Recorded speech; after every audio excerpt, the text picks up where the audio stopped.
Hello, everybody. My name is Nicholas Stink King, and welcome to Stink King Sports. Here for my first video. I know the quality isn't that great, but as we progress through this, I will try to improve.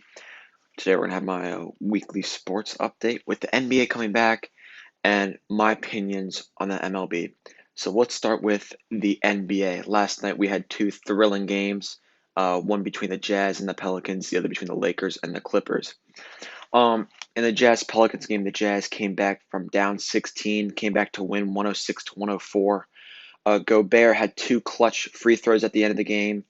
But personally, I feel like with the Pelicans case and Zion being limited to 15 minutes, they should have played him. I mean, they have a lot to lose. They're fighting for a playoff spot, and I felt like it was the best move at that point to play him for the remainder of the 40-ish seconds. But doctor didn't clear him, so it is what it is. Um, Jordan Clarkson had a great game off the bench, dropped 23 points, and Mitchell and Conley each had 20 each, and they played well. Conley started off a little bit slow, especially from beyond the arc, but he played well from the at the line, and he caught up. Then the game of the night, the Lakers versus the Clippers, which ended in a LeBron James mid-range shot where he follows through and gets the rebound, puts it up to give the Lakers a 2-point lead.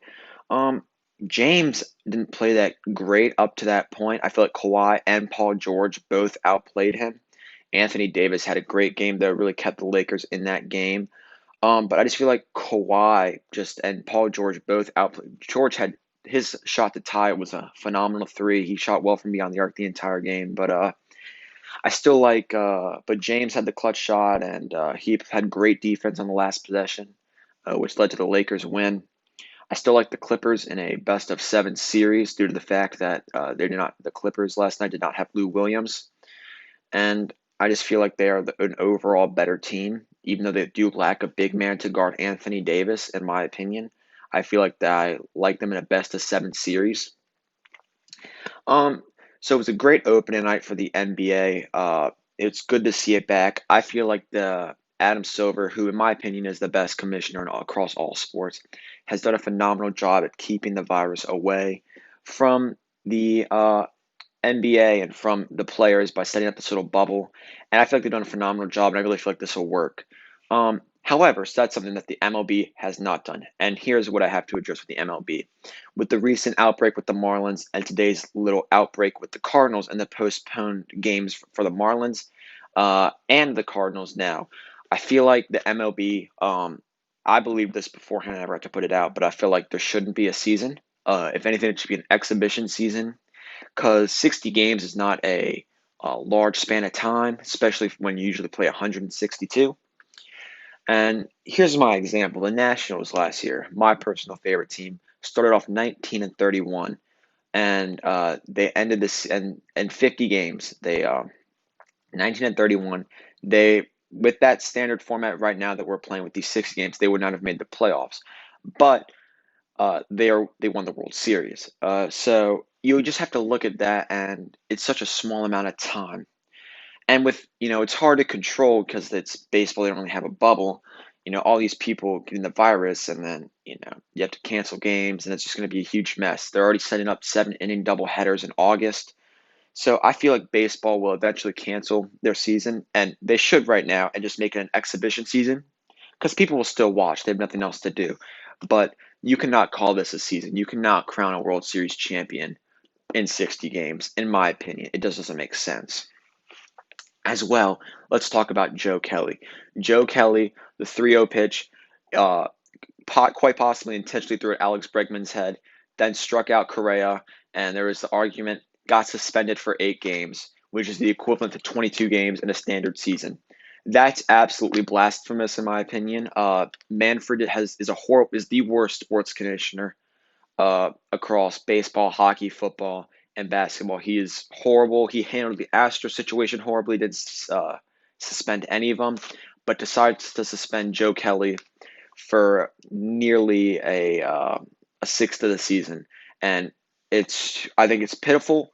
I think it's poor judgment on his part, and I hope Kelly wins his appeal because it just doesn't make any sense to me. So I feel like the MLB is really struggling right now. Manfred has done a horrible job over these past couple of months with the Astros and the MLB. I felt like there shouldn't have been a season, and I still believe in that, especially with these recent outbreaks. I think we're coming closer to the conclusion that there may not be an actual season. They may just call it off. Um, and that's just how I feel with the MLB right now. Uh, Today, though, NBA continuing. We have the Nets and Magic. I like the Nets in this game. I feel like Kyrie comes up strong, and I just feel like the Nets have playmate. Kyrie's just gonna outdo the Magic today.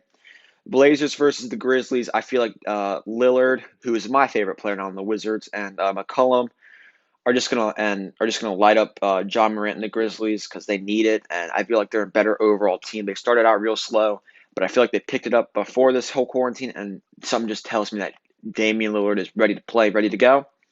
We have the Celtics and the Bucks, which is probably one of the two best matchups of the day. Them and the Rockets and the Mavs. I like the Bucks in this. I just feel like Giannis is so unstoppable, and they have the likes of Chris Middleton and all of that, and Bledsoe, and they're the best team in the East in my opinion. I like them going to the finals. And I feel like the Celtics are a great team with Walker and Jaylen Brown and Jason Tatum. Uh, but I just feel like the Bucks prevail in this one. And then we have the Kings and I mean the Kings and the Spurs, and I like the Kings in this game. I think De'Aaron Fox has a really good game coming back. He's so speedy, so agile, so quick on the court. I feel like he can cause some confusion with from the Spurs from being off the court for a couple months. So I like the Canes in this game. I skipped over the Suns versus the Wizards.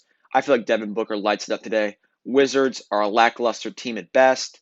Bradley Beal should have been an All-Star this year, but they don't have much talent surrounding him. John Wall is always hurt, and he's back, but I don't know how effective he will be. I just feel like the Suns win this one, and the Rockets versus the Mavericks. I do like the Rockets. This is probably the game of the day in my opinion that I'm most looking forward to watching. I think Harden and Westbrook just light it up tonight. I think Luka lights it up as well, but I feel like the Rockets went on a final possession, probably 2 minutes, not final possession, but the last 2 minutes, they kind of pull away, or it's a last second shot. But I do like the Rockets in this. And in baseball today, we have the Yankees and the Red Sox. I'm going with the Yankees. I feel like their bats are just too strong, and the Red Sox have had a real slow start of the season. They're missing Mookie's bat out and right, and I just feel like the Yankees are just a great team. They're hard to beat, and I think they're going to be hard to beat today. You have the Mets and the Braves. The Mets bullpen is just horrendous. And I just feel like the Braves with Acuna and Albies and Swanson, even though they didn't start off the season as strong as people thought they would against the, but I just feel like I like the Braves today. I feel like they're ready to play. I feel like they're going to go out there and ball out. Reds and Tigers. I feel like the Reds win this. Tigers are horrible. Reds aren't that great either, but their bats are far better than the Tigers. We have the Rays and the Orioles. Rays is my pick, and I feel like that's pretty self-explanatory. White Sox versus the Royals. I do like the White Sox in this game. Royals are pretty horrible too, and the White Sox, their young talent is just wonderful, and I feel like they will win today. I feel like their bats are so much better, and the Royals' pitching is just lackluster. You have the Padres versus the Rockies, and I just feel like Tatis and Machado are gonna, and the Padres are. I feel like they're a really good team. I feel like they're a good team. I feel like they could be a sneaker into the playoffs if this does continue, which I think it shouldn't. So I like the Padres today versus the Rockies, who have Arenado, Story, but I just don't feel like that'll be enough to stop the young and powerful Padres team. Final thoughts here. I feel like we're coming to a closer and closer looming idea that college football is going to be canceled. Um, and that's simply because, they're not professional athletes. It's someone's kid that they would be putting at risk if they didn't, in fact, play. And it's such a contact sport that if we don't have a vaccine for this virus in time for the season, I feel like they're going to cancel it. I mean, they've already set it to a conference-only schedule, and I just feel like it'll limit, and the NCAA will be forced to cancel the season or postpone it to the spring. So I don't feel like we're going to have football, college football this fall, and then we're coming to an even closer recognition that we may not even have pro football this fall due to contact sports and all these players opting out. Um, so those are my oh, one more thing before I leave. Uh, the top NFL top 100 list. I know there's been debate on why Lamar Jackson's number one and why wasn't Mahomes number one. Personally, I felt like it should have been number one, uh, either Wilson or Mahomes. Personally, I feel like Wilson is the best quarterback and should have been number one. He led a team to an 11-5 record and a playoff victory with the 28th ranked the 20th ranked defense and the 29th ranked offensive line, I believe, or maybe I have it mismatched. But that's what I have here. And then I feel like Mahomes should be two. Granted, he has a lot of weapons, but he led a 24-point comeback in the divisional round, which was amazing and blew him out of the water. And Mahomes is just, as we saw in the Super Bowl, he's a great player. As we've seen these past 2 years, he's a great player. Could possibly be the best ever by the time he retires. So I feel like he should have been number two, and then Lamar number four. Lamar had a great year, but I feel like he struggled in the Titans game in the playoffs, and Wilson and Mahomes Wilson won a playoff game, and Mahomes won the Super Bowl, and he won MVP. Super Bowl MVP is what I mean. And even though Lamar did win MVP, he had a lot of help defensively. He had Mark Ingram. I mean, he had some help. Wilson didn't have much. His best target was probably either Tyler Lockett, or was definitely Tyler Lockett, and I just feel like, and then Mahomes had all these weapons, but I still think he's an electric player. I don't feel like if you can't realize that, then you must not really watch a lot of football. But that's my opinions on the NFL Top 100 list. I hope you all have a wonderful day. Stay safe out there, and I'll see you next time.